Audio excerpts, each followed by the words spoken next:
us now is the book guy, Bill Haney. He has been publishing books since 1986 and has been either an author, co-author, ghostwriter, editor, publisher, or consultant on more than 400 books, including those written by people such as Ernie Harwell, Dr. Jack Kevorkian, and more. And he is also the host of Conversations with Bill on Clarkston's Independence Television. Bill, thank you for being with us. Nice to be here.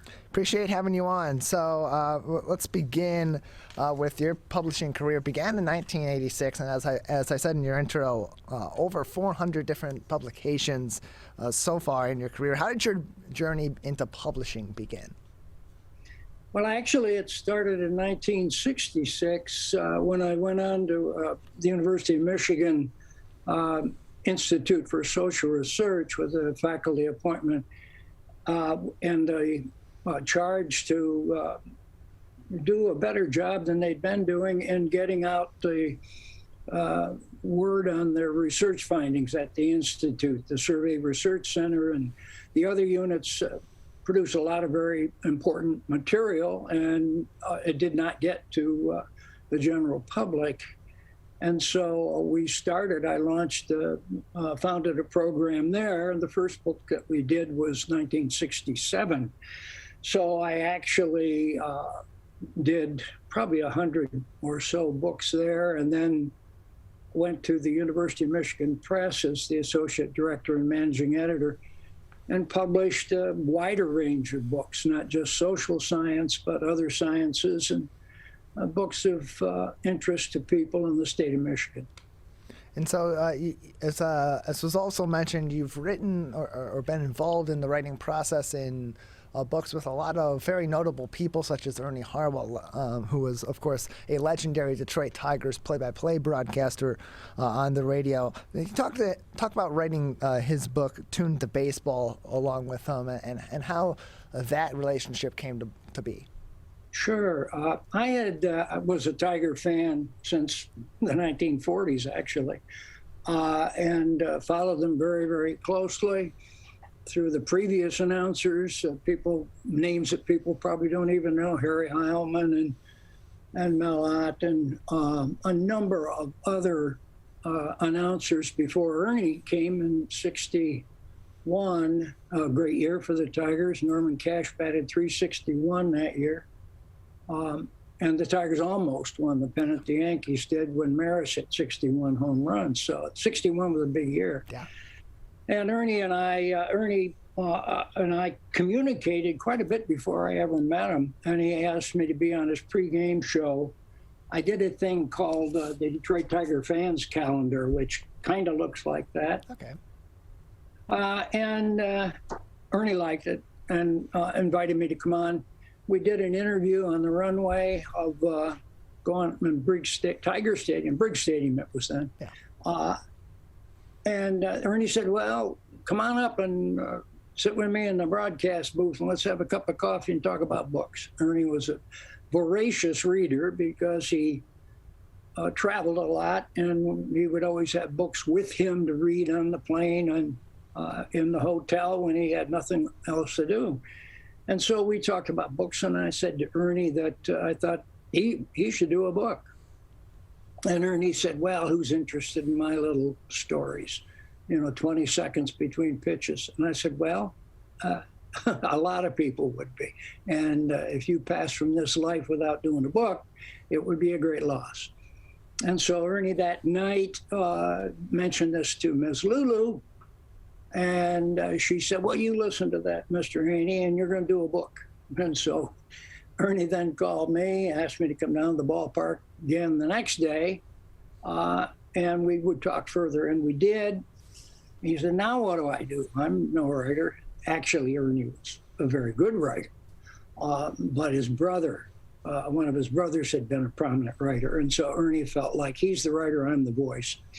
Anyhow, I told Ernie, I said, don't worry about it. I'll show you how to do it. And I said, you will work on the book, and then we'll get it out next spring.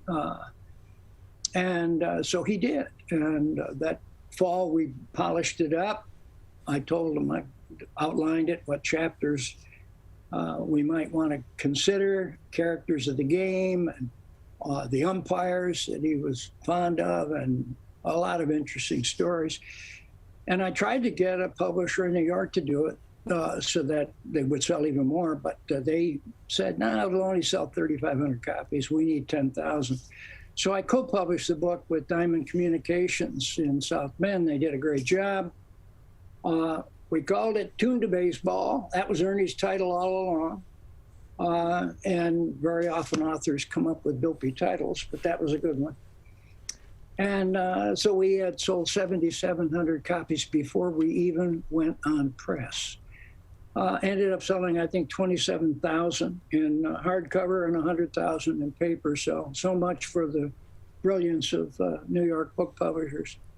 And Ernie then got to meet a lot of his fans, and that's one of the reasons I did the book, so Ernie could meet them in person. And he set the state record by far, signing 595 books when we launched it. And that was in Okemos.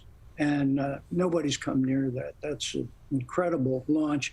And it just went that way from then on. So, and I ended up doing several more books with Ernie after that. And so it was fun, it was enjoyable, it was important, good for Ernie, good for the people of the state of Michigan. And what was interesting, Bill, too, that you had said was Ernie's apprehension initially to writing a book about his experiences and about baseball because of his brother's writing ability. And as you said, he felt like he was the voice and his brother was the writer. But that's what makes your relationship with him so interesting. And so many other people and their relationship with their co-writers and their co-authors or ghostwriters so interesting is often you have these people that are great storytellers like Ernie Harwell. To be a play-by-play announcer, you have to inherently be an excellent storyteller, but may not be able to necessarily put those to words in a written form. And then that relationship that they have with people that are formally writers, such as yourself, how does that help in the process to get these great storytellers that have a story to be told, that have something compelling and interesting to present to other people, and that relationship with their writers to ultimately get that information, get those stories into a written form that is compelling and engaging for readers? You're right. That's exactly the big question.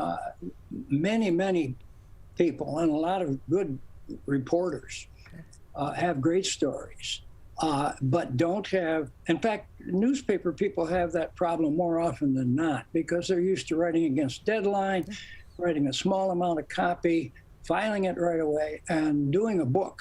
And many of them have tried and not been able to do it, to even create the book, let alone make it work. They're good examples of other kinds. Lynn Henning, for example, did a number of books with him on Michigan State. He was a fine writer and did a great job on books. But then I had my friend Tom Hemingway, who was the voice at the University of Michigan. To your point about a man who was a voice and could communicate, but could he write? And Tom was very candid. Most of the books I've done have been my ideas that I just thought made sense. Who should do this book? And that's mostly the way that they came about. And so I approached Tom Hemingway, same way. I knew he had a lot of stories. And Tom was apprehensive, even though his name was Hemingway. He didn't feel like he was a writer.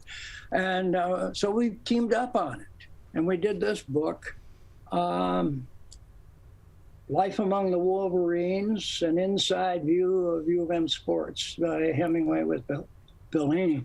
And by the time we got a third of the way, maybe by halfway through the book, Tom felt much more comfortable. By the time we got to the end of it, he was fine. And he, as I thought he would be, was a fine writer. He just didn't know it.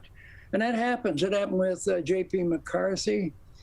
We never did get that book done because Joe felt that it was painful for him to write. He knew he was a good writer, and he was, but it tortured him.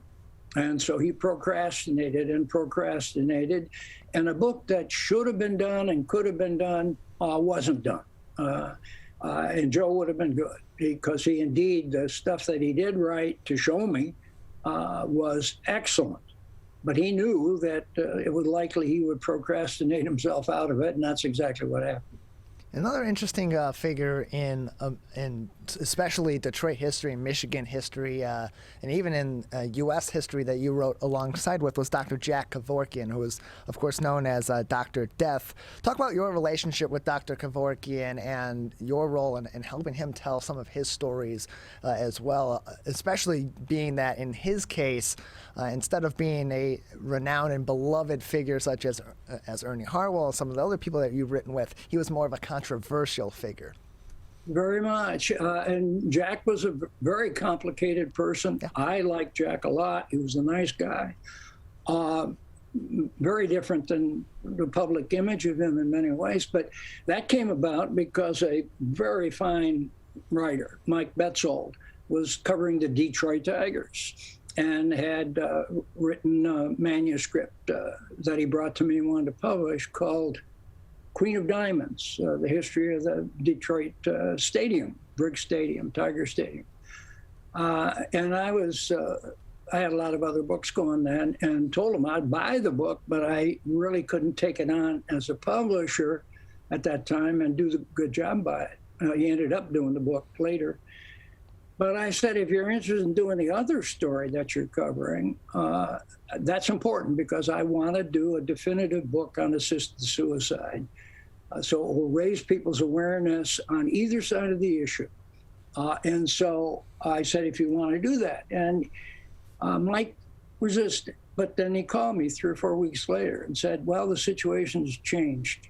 I said, why? And he said, well, Jack just did another assist. And it was my cousin.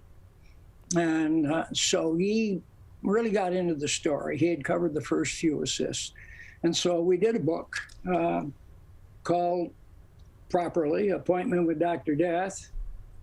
And it did what we wanted. It raised the issue greatly.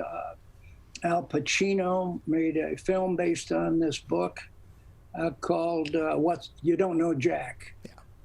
BBC did a terrific documentary, again, drawn heavily from this book. And so this book triggered and contributed greatly to elevating the discussion of assisted suicide in this country. We're joined by Bill Haney, the book guy on the MegaCast. You can also view his show, Conversations with Bill, on Independence Community Television out of Clarkston, and you can learn more information about that by searching Independence Television of Clarkston on YouTube to watch all of his shows. And so you talked about your book projects with many prominent figures and other projects that you've worked on across your long career in publishing and in writing. What are those projects that bring you the most joy, and what were some of those projects that you worked on that were the most challenging in your career? Well, there were quite a few in each category. I did one of the books I wrote, and I've written a number of books, and Ghost wrote many more, and then published far more than that, and also consulted to help get the publication of some other very worthy books. But I think probably this book, which is the Michigan Figures Who Made a Difference, called it What They Were Thinking, Reflections on Michigan Difference Makers. And a number of the people we just mentioned, but also our great fiction writer, crime fiction writer, Elmore Leonard, who was a good friend, Sue Marks, our winner of the Academy Award for her wonderful documentary, Young at Heart, and then a number of athletes, and Joe Dumars, Charlie Gehringer, the greatest second baseman in baseball history, and Denise Illich, Tom Wilson of the Pistons, Ed Cole, our car guy, who was the creator of the Corvette, the Corvair, and the catalytic converter, very important. And so I did this book to get inside the heads of these folks with stories I knew that were not known by others, and I thought gave insights into these people. It's not a kiss and tell book at all. It gives people a different view and often a confirming view of what they thought. For example, Ernie Harwell. Ernie Harwell is exactly what you would think Ernie Harwell was. Other people were not so well known, Kevorkian being one. Kevorkian was a brilliant artist, played the harpsichord, did a lot of other things, cared, frankly, a lot about people.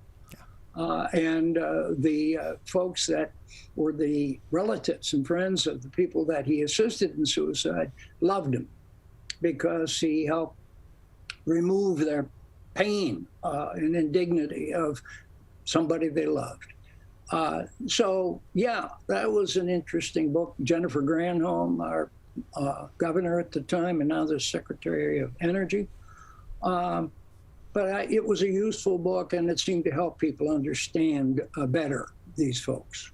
Well, Bill, just another few minutes with you before we'll say goodbye. I want to give you a chance to talk about your show on Independence Television in Clarkston called Conversations with Bill. Can you tell us a little bit about that show and some of the interesting people that you've had conversations with on your program?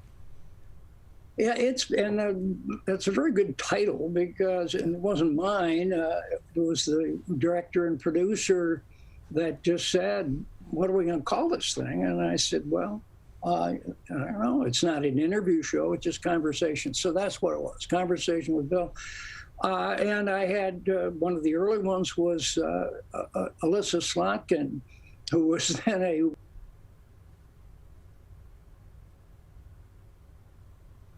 Bill, it appears that we have lost your audio there. I just want to see if potentially... Is it back now? There you go. Yes. I don't know what happened. Anyhow, Representative Slotkin, who has become, frankly, one of the most effective and hardworking representatives in the Congress. We had Alyssa on early, but then a number of other people who are prominent in preserving and protecting our natural spaces and our environment. And those have been very popular shows. And then these people get to take the video that we do that is shown throughout North Oakland County in the Clarkston area, Independence Township, and then use it to help get their messages out, which is really one of the reasons why I do it. So we've had a roster, 20 or so over the last 4 or 5 years, of really fascinating people. I had Andy Meisner, our Oakland County treasurer, but quite a range. But the only common denominator is that they got something interesting and worthwhile to say. Well, Bill, we appreciate you joining us. Thank you for talking about your illustrious career in publishing as well as your show on Independence Television. Great to be with you. Good for you for doing what you're doing.